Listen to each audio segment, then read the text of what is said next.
Okay, hi everyone. My name is Janice, and I'm the director of the Low Income Taxpayer Clinic here at Maryland Volunteer Lawyer Service, and I'm very excited to have you all. We've got a wonderful guest today who will introduce herself in just a moment. But in the meantime, I do want to invite you all to follow us on social media if you don't already. We post all of our events on social media and all of our upcoming information, and so this is a way to find out what's going on. Next slide, please. Oops. Elena, next slide, please. Uh-oh. Are we stuck? There we are. Okay. So we do encourage everyone to become a volunteer if you are not already a volunteer. If you are a volunteer, it's very easy to take a case. If you can't sleep in the middle of the night and you feel like the need and urge to help someone, you can simply go on our website. We do have the pro bono portal, which lists all of our available cases. Next slide, please. Great. So MBLS has been examining our clients and the work that we do in a race equity context, and we do encourage all of our volunteers to do the same. Looking at the impact of history, although the tax code does appear neutral on its face, certainly the impact on disparate populations can be quite different. This pandemic time is a difficult time for all of us, and so it's forcing us all to kind of take a moment to look at what's going on. And sometimes now we're also seeing that there are institutional systems which have perpetuated these inequities and additionally obstacles and hurdles that our clients are facing. Next slide, please. Great. So as you're working with your clients, we ask that you build equitable relationships through active listening, valuing the client's experience, and approaching them hopefully with a non-judgmental attitude. I'm also trying to understand past experience of communities of color with the tax system, and also trying to give them additional space for them to ask questions. Next slide, please. Again, this is a copy of the MBLS Pro Bono portal. When you go onto the portal, all of our cases are categorized according to the types of issues. The little blue box is tax. The smallest box is certainly not the least important. So, next slide, please. Great. And then for all of you who are volunteers, we do invite you to listen to our recordings of past trainings, including this one. Elena has been generous enough to offer to allow us to post this on our website and have the slides available for our volunteers going forward. So if you would like them, please contact me and happy to share with them. So next slide, please. So if you are not already an MBLS volunteer, lots of benefits of being one. So please sign up today and we will move forward. Next slide, please. Great. Okay, I'm going to let Elena take over. And thank you so much, Elena, for joining us today. And we're eager to hear what you have to share with us. Great. Thank you so much for having me. I, always appreciate the opportunity to help, MBLS and the good work that it does.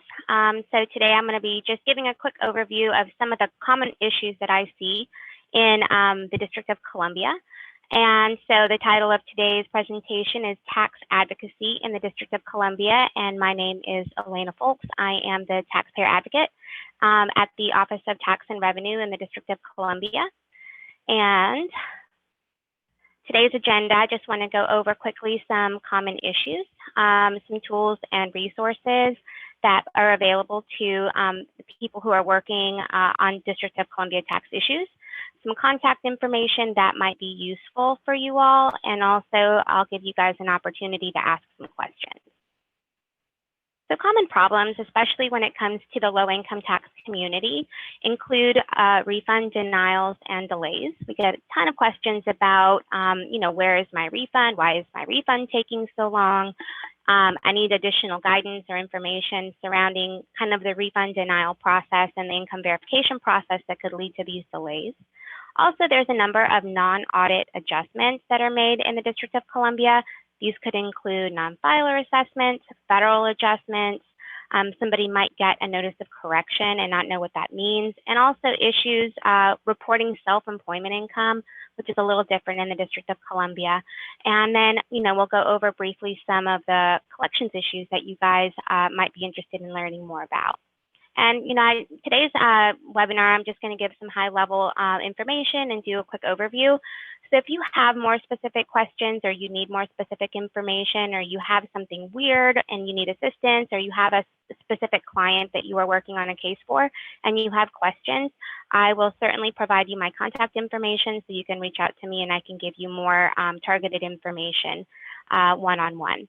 So what I do ask when we get to the questions is that you not talk about any specific clients or specific individuals, because of confidentiality reasons. We want to make sure to keep those conversations out of the public forum.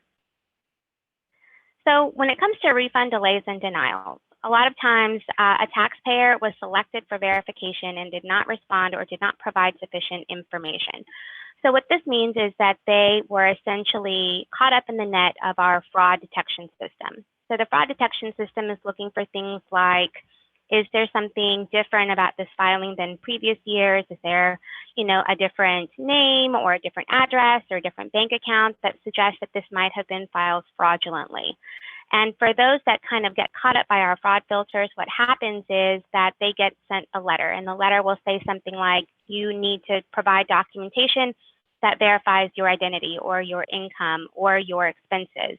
And then the letter that they get will definitely provide, specific information. We need your driver's license or, whatever it is that's needed by OTR in order to verify that information. Now, one thing that we did see in 2020 and to a lesser degree, but still, a lot in 2021, was there were mail delays. So people maybe received a request for validation or verification, but because the mail was so delayed or there were so many issues with the U.S. Postal Service, maybe they didn't receive it or didn't receive it in time in order to submit their response within the time frame that was being requested. And so then they tried to call and ask questions and maybe had difficulty getting through. So in a few slides, I'm going to talk about being able to access some of this information online and some of the things that can be done through our online portal. But the thing to remember about the verification process and the fraud detection process at OTR is that these taxpayers should have received a letter and should have received a notice that is going to explain to them more specifically what it is that's being requested. And it is important to remember that these are refund denials if you do not respond. So once you get the letter, you'll be given a specific amount of time. If no response is received, then that return will not count as having been filed. The second type of issue that comes up frequently with regard to refund delays and denials are taxpayers that submit D40Bs. A D40B is a non-resident request for a refund. And a non-resident request for a refund is basically, I didn't live in the District of Columbia, but I had withholding and I want my withholding back. So these requests really should be submitted along with the W-2s or the 1099s that show that withholding. And a lot of times taxpayers may forget or may omit those important documents, and those requests may not be processed. So it is important to make sure that you are following the instructions when you are submitting these refund requests, and make sure that you are submitting them with all of the required information in order to avoid any delays or denials that are not appropriate. And then finally, the taxpayers sometimes submit returns that are not complete, or they are not correctly filed. So it could be an amended return that's not marked as amended, or it could be a return request or a refund request that is submitted without the required schedules or the required information or without a signature. So if you're working on a case on behalf of a taxpayer who is requesting a refund and either didn't receive it or has a delay, it's important to go through and make sure that the instructions were followed, that the correct forms and the correct schedules were submitted, and that everything was properly completed. If you receive a refund denial and you disagree with it, it is important to note that there are deadlines involved. You have 6 months from the date of the refund denial to seek judicial review of a denial in DC Superior Court. It is also really important to note that contacting OTR with questions or comments or to let us know that you are disputing the denial, it does not toll the jurisdictional deadline. So these deadlines are firm. And if you receive a denial letter, it is really important that you go ahead, if you are disputing the denial, go ahead and file that dispute timely with the DC Superior Court to preserve your timelines. That doesn't mean that you wouldn't still be able to submit information to OTR in order to get something corrected.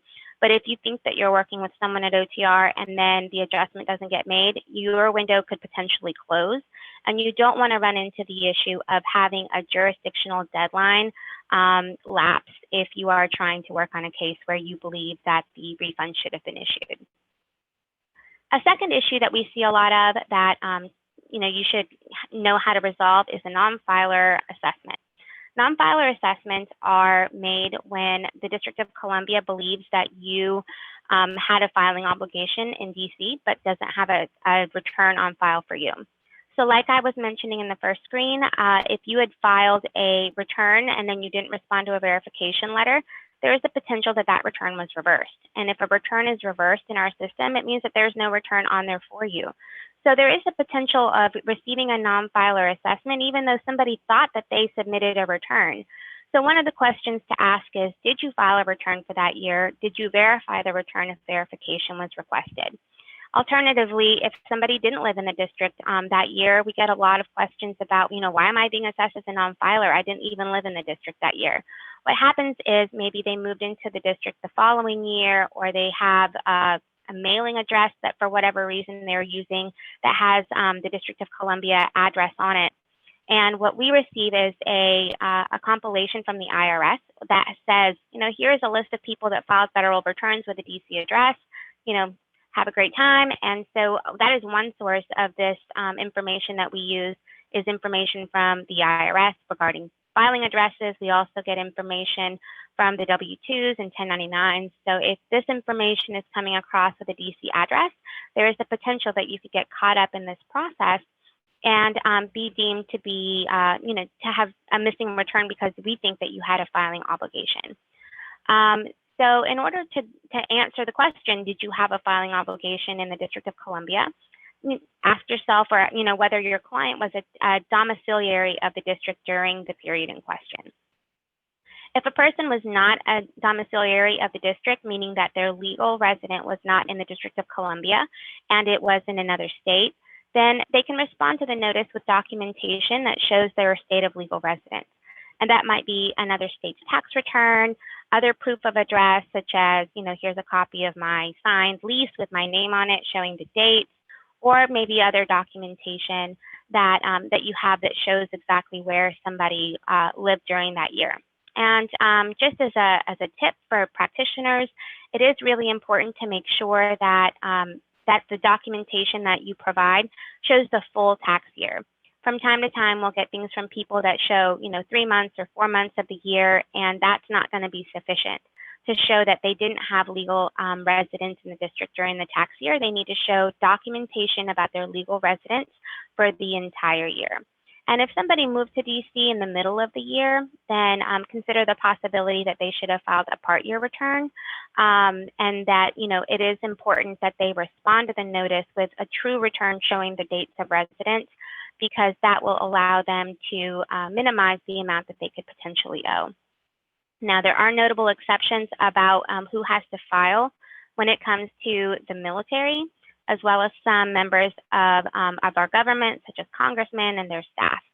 And if an individual was domiciled in the District of Columbia but did not file a return, filing that return is important, even if the liability has already been estimated, because a true return can actually dramatically impact their estimated liability. So it can make sure that they're getting credit for all the credits and all of the items that they could, use as deductions on their return.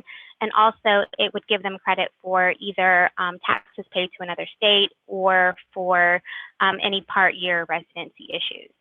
And it's also important to note that an estimated assessment does not start the collection statute of limitations. And so that's another reason to go ahead and file that true return. Another issue that we see a lot of in DC are federal adjustments. The starting point for district taxable income is always the federal AGI. So federal adjustments must be reported on an amended return. And when I say federal adjustments, this could be somebody gets audited and the IRS is making adjustments to their federal return, which means that then they need to go ahead and report those changes to DC. Another example is if maybe your income isn't correctly matching up, your return really needs to address what that issue is and reflect it correctly. And also, if you have unreported income, you need to correctly report that, or you're going to face an assessment.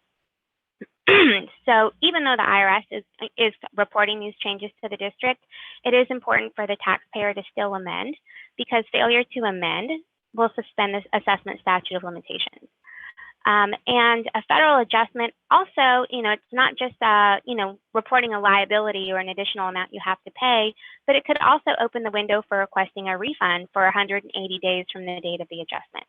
So as you guys know, you have 3 years to claim a refund in the District of Columbia. That's 3 years from the date that the return was due, or 3 years from the date that the payment was made, whichever is later.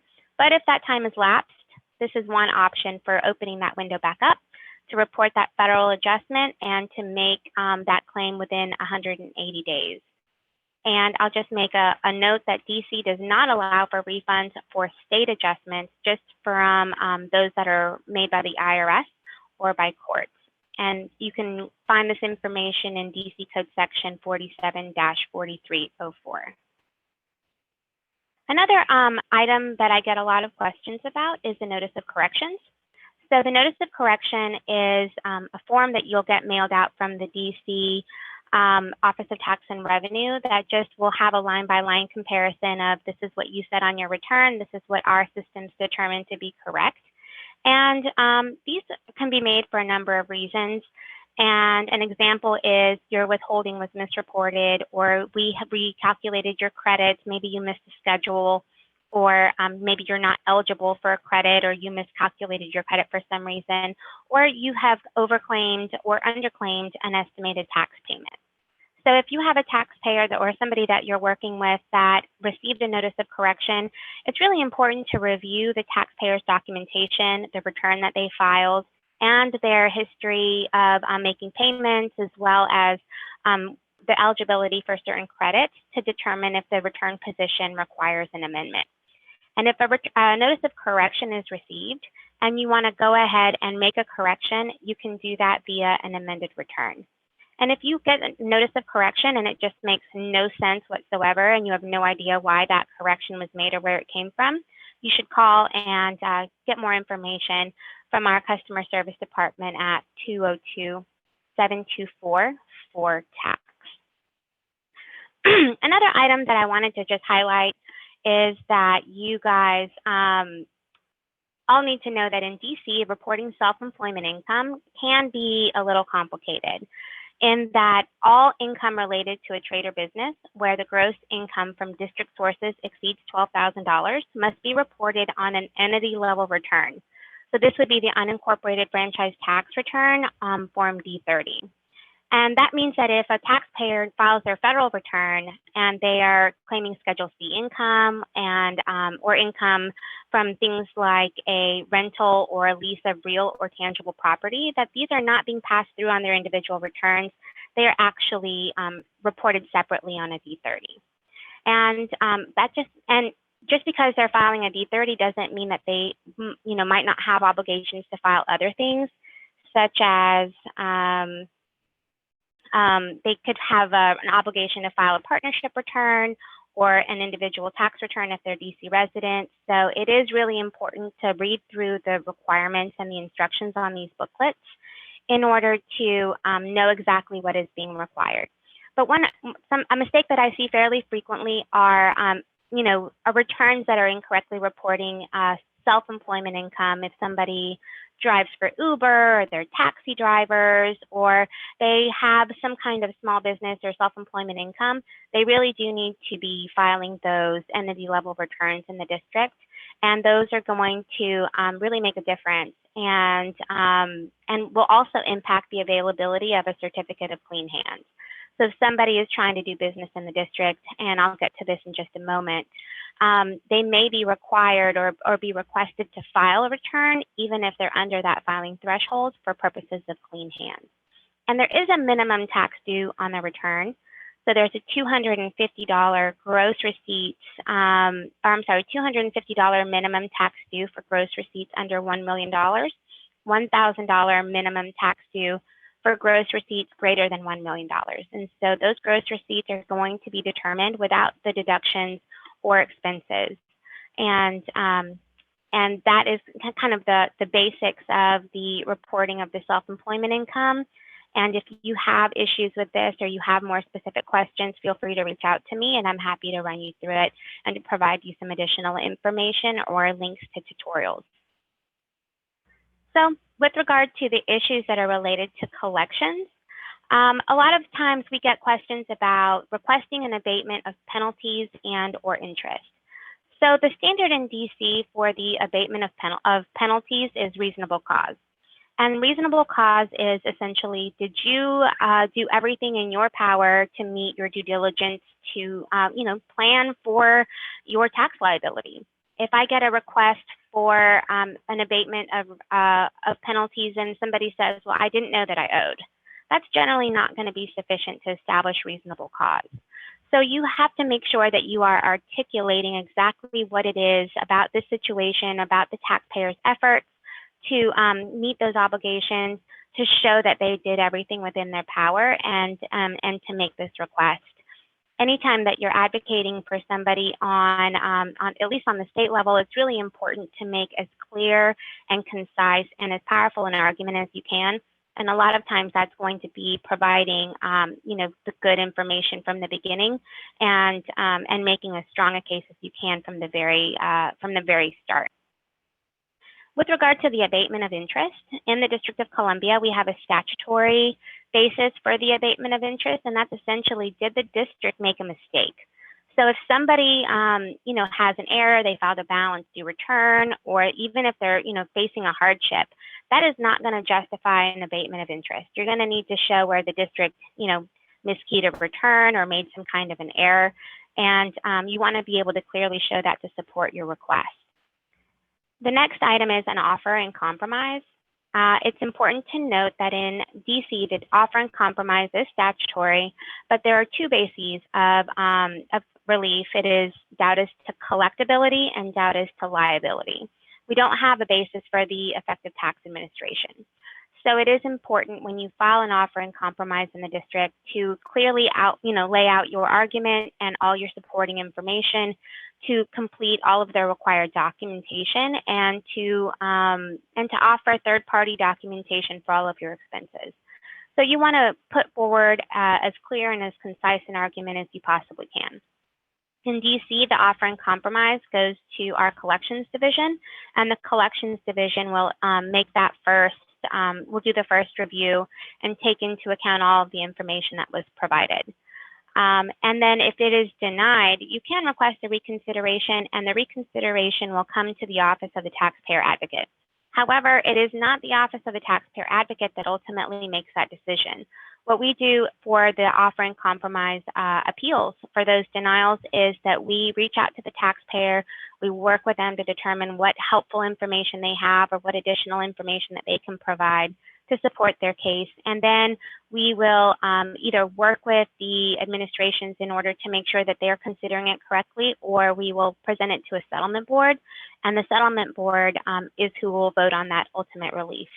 And the reason that we do it this way is because we want to make sure that taxpayers that have these denials are being given independent reviews. And, the Office of the Taxpayer Advocate is not any more independent than anyone else in that we are here to advocate on behalf of the taxpayer.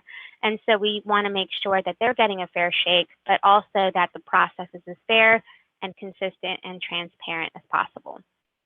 So just some quick tips on the collection side. Be sure to get the name and contact information of the individuals that you speak to. Keep copies of all of your correspondence with OTR, and be prepared to provide documentation to support your request. For tools and resources that might be helpful for practitioners working with DC taxpayers, one really important tool that is available is mytax.dc.gov. This is our online portal. Taxpayers can access it if they have a district filing obligation, and they can also grant practitioners third-party access. And there is so much good stuff available through this portal that will keep you from having to work with somebody on the phone or having to correspond with people through email, and it really does streamline that process. There are login and non-login options that you can use. When I say login versus non-login, it means that when you go to mytax.dc.gov, there's a box where you input your name and your password. There are a lot of options that do not require you to log into the portal. They're just on that front page. So if you scroll down on the mytax.dc.gov webpage, you have the options to register a new business with an FR 500. You can request a certificate of clean hands. You can check the status of your refund. You can respond to a verification letter. You can make a real property tax payment, submit an extension request, make payments with debit cards or credit cards, submit a voluntary disclosure agreement, request assistance from the Office of the Taxpayer Advocate, request a government exemption, submit requested documentation, request a real property tax refund, submit a real property benefit appeal, submit a homestead application or cancellation of benefits, and submit a tax sale forbearance application. And for login options, these do require that you either create an account or log into your existing account. And you can see a ton of options here. You can view the return information, so you can see the returns that you filed.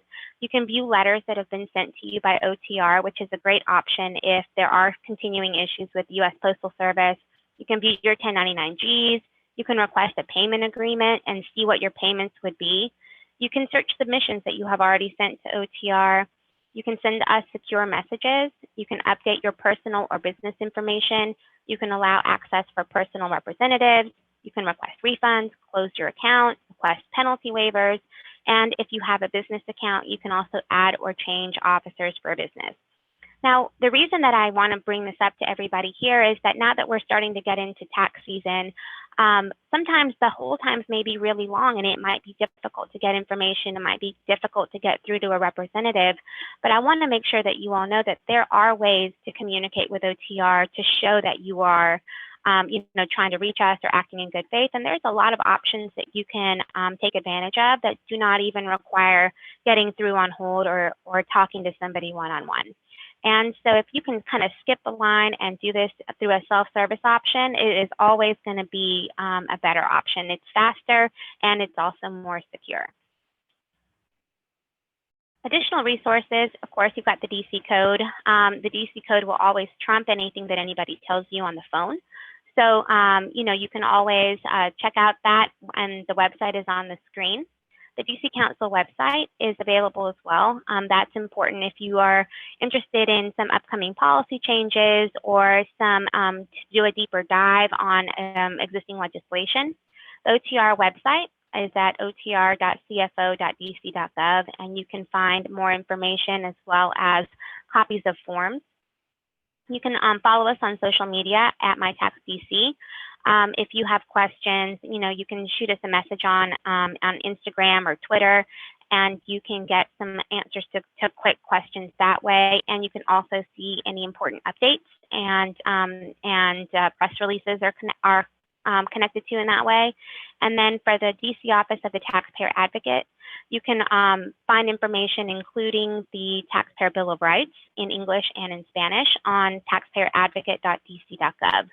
And the mytax.dc.gov website is our preferred method of receiving requests for assistance or requests for information from the public, because that allows us to collect enough information to be able to find someone's account and to make sure that we're speaking to who we need to speak to. So for contact information, we have the Customer Service Administration can be reached at 202-7274-TAX. Collections, if you have questions about a collections notice, or you want to talk to a person to set up a payment agreement, or you have questions about an offer in compromise or a certificate of clean hands, you can reach out to the collections team at 202-724-5045. E-Services is the department that handles all of our kind of technology needs through the portal. So you lost your password, you can't log in, there's something going on with you in the portal and that you need some one-on-one assistance. They can be reached at 202-759-1946. And the Office of the Taxpayer Advocate is 442-6348. And again, you can reach any of these departments and access a number of additional options at mytax.dc.gov. I'm happy to take any questions if anybody has any. And I'll also check the Q&A. Where can we locate the slides? So those will be made available. And if anybody needs any additional information as well, then feel free to reach out to me individually afterwards if you need to. Great, Elena, could you go back to a slide to the listing of all the phone numbers? I think that would be very helpful for people. So there you go. Can you see it? Yep, thank you. Thanks. So just to Sure. clarify, so these numbers like customer service and collections and e-services, those are separate from the OTR? No, so these are divisions within OTR. So, within OTR, but rather, especially during tax season, our main number tends to have a long wait time. So I would recommend that if you have a specific phone number for a specific need, rather than kind of waiting in the queue for the customer service representative to redirect you, you should just go ahead and call the department that you need to speak to, and that will save you some time. So customer service, the main phone number, which is the 7274 tax, they can answer any general question. If you have a question about what is, I got a notice, I don't understand it, where do I start? Then it's a great starting point, and they're very capable of helping you with general issues. But if you know you have an issue related to collections, you are delinquent, you want to set something up, you can't pay, you have a hardship, reaching out to collections may be a better bet, and the wait will likely be shorter. And then e-services is going to be for your technology needs related to that mytax.dc.gov portal.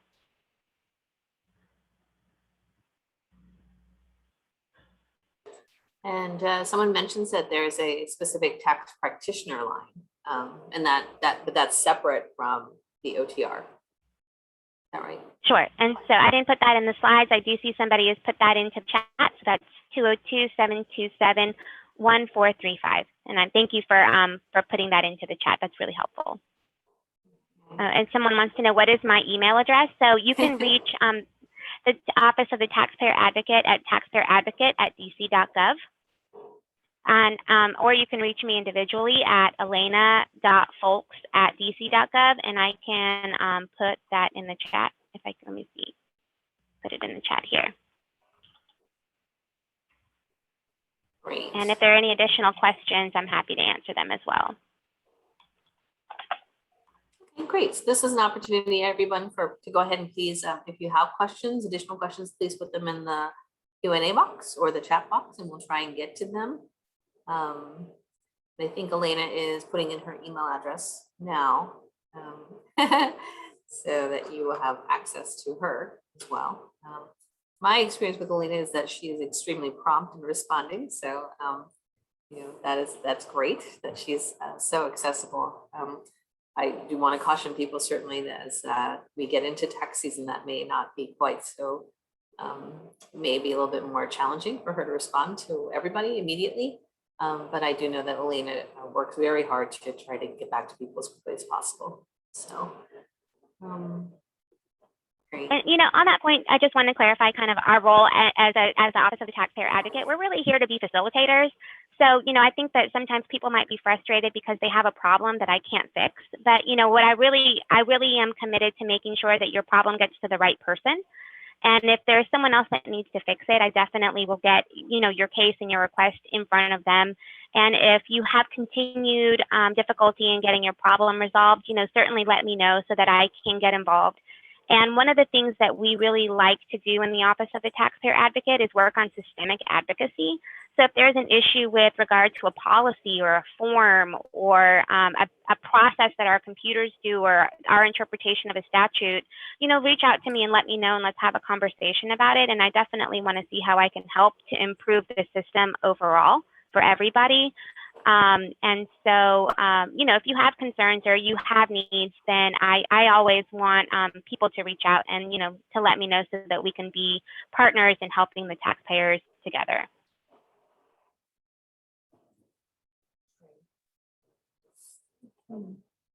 Great. I think we have we've posted your email address as well as the practitioner number on both the questions and answers as well as the chat box. Anybody else have any other questions? Go ahead and please put them in and we'll see. So great. Very good. Thank you. So I do want to say, you know, I don't want to steal your thunder, Janice, but I do want to say that if you are not an MBLS volunteer yet, sign up today. MBLS does offer, you know, great service to the community. Oh, I can't hear you, Janice. Oh, I didn't say anything. No, go ahead. And so if you are able to volunteer and you want to take a case, and, you know, I'm happy to serve as a resource for those volunteers who have questions on the DC side. If you run into something that you don't understand or that you need guidance with, always feel free to reach out to me. And, you know, we are always happy to, you know, help people advocate on behalf of low-income taxpayers because there is such a need in the community. For those of you who don't know, Elena, prior to her current work, also did work with the University of Baltimore LITC. So she is very familiar with our work and a great advocate. So thank you, Elena, for that. So, okay. Thank you. Well, great. So I think I had some questions just in general about, I guess maybe these are sort of questions about the differences between DC and Maryland. I know, Elena, you used to be in Maryland. So are there lots of differences within the tax system between Maryland and DC? Have you found? So there are absolutely some notable differences. You know, one is going to be on the appeal side. And one of the things that is really notable is that in Maryland, you know, you get your notice of tax computation, you get your proposed assessment, and then you are able to go to hearings and appeals. DC doesn't have an internal administrative appeals process. So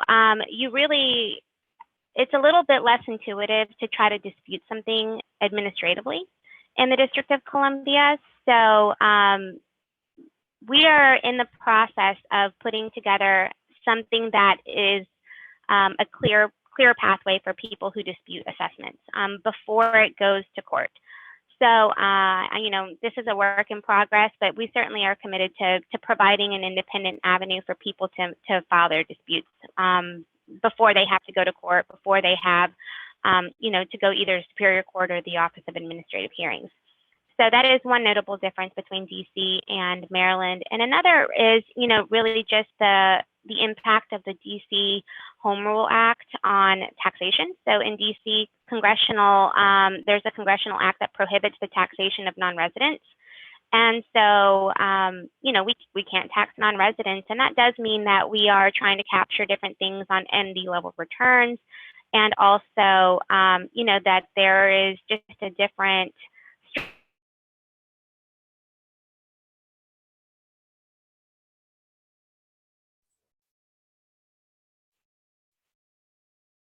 Oops.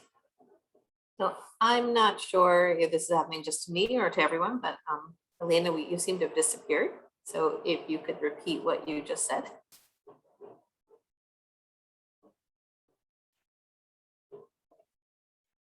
Oops, did we lose you?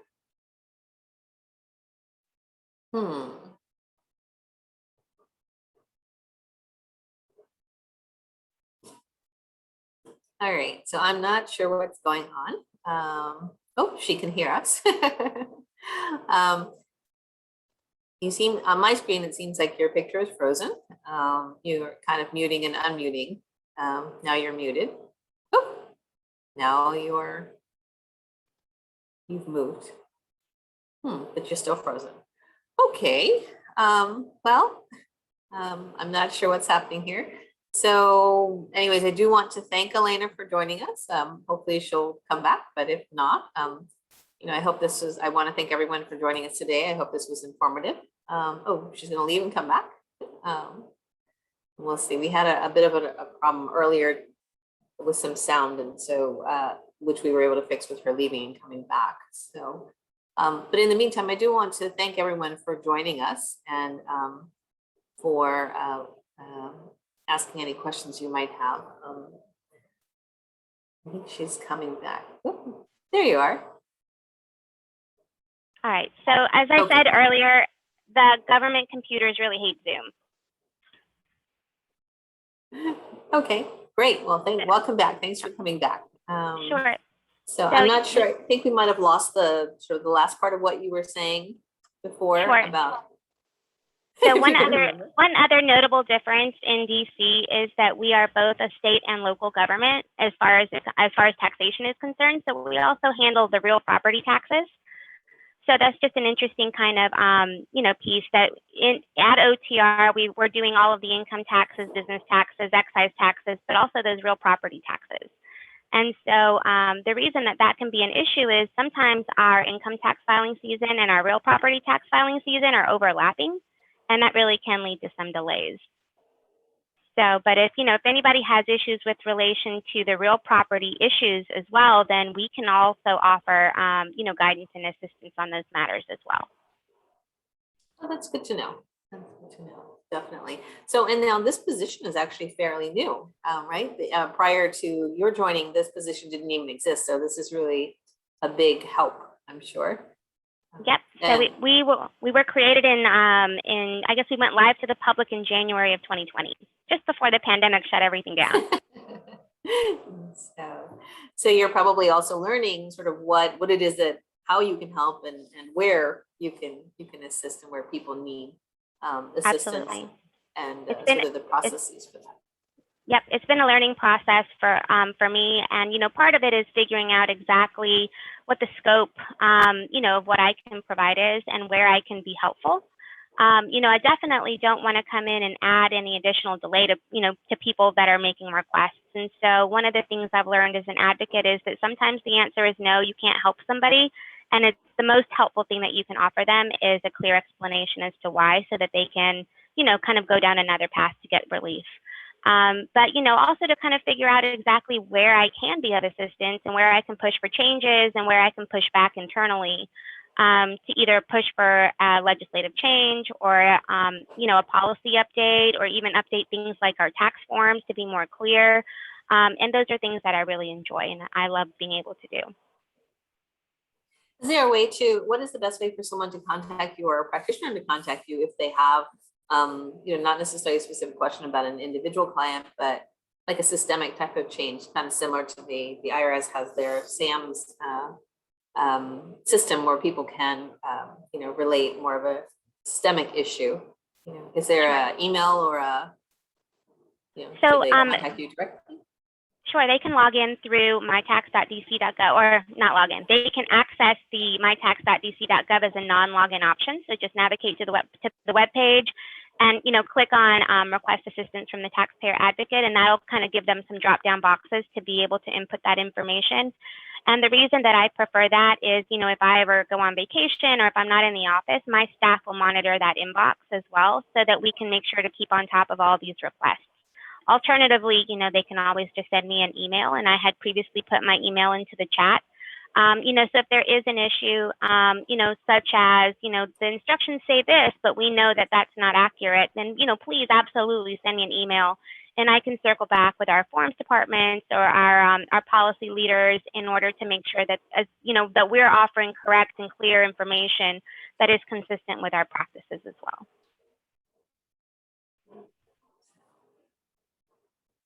Great. Great. Any other questions from anyone at this point? No? I think you've given them a lot of great information today. Thank you. And I know that people are eager to just know how to access you and how to kind of make, and know that you are, it's very reassuring to know that you're there to help move things along. Certainly that is a tremendous help. We don't have a person like you in Maryland, although certainly we hope there will be at some point in time. But I do think it's often helpful to have someone who is connected to the inside, who can help those on the outside. Sometimes it's very difficult to get through to that. So. Yeah, definitely. And then on Thursday of this week, so on the 13th, we're doing our practitioner update. So So if you want more information, you can, it's on our website. So you can log on to the OTR website and it should give you some information on how to access that. So it is just a day-long webinar. It'll provide you all of the legislative updates and an overview of our different departments. And we'll also give you the opportunity to complete a survey to let us know what we can do better in order to better serve our communities. And Janice, I know that people are asking for a copy of the slides, so I will send you an email with the slides as well as a link to that survey if people want to give me some feedback. Great. Great. Okay. And I will forward that on to our volunteers. I know you're all eager to have copies of that. So thank you so much. And thanks, Elena. I think this was great. It was very helpful. And again, I will make these slides and the recording available to our volunteers. So if you are not yet a volunteer, please register. Thanks. Thank you. Have a good afternoon. Great. Thank you, everyone. Bye.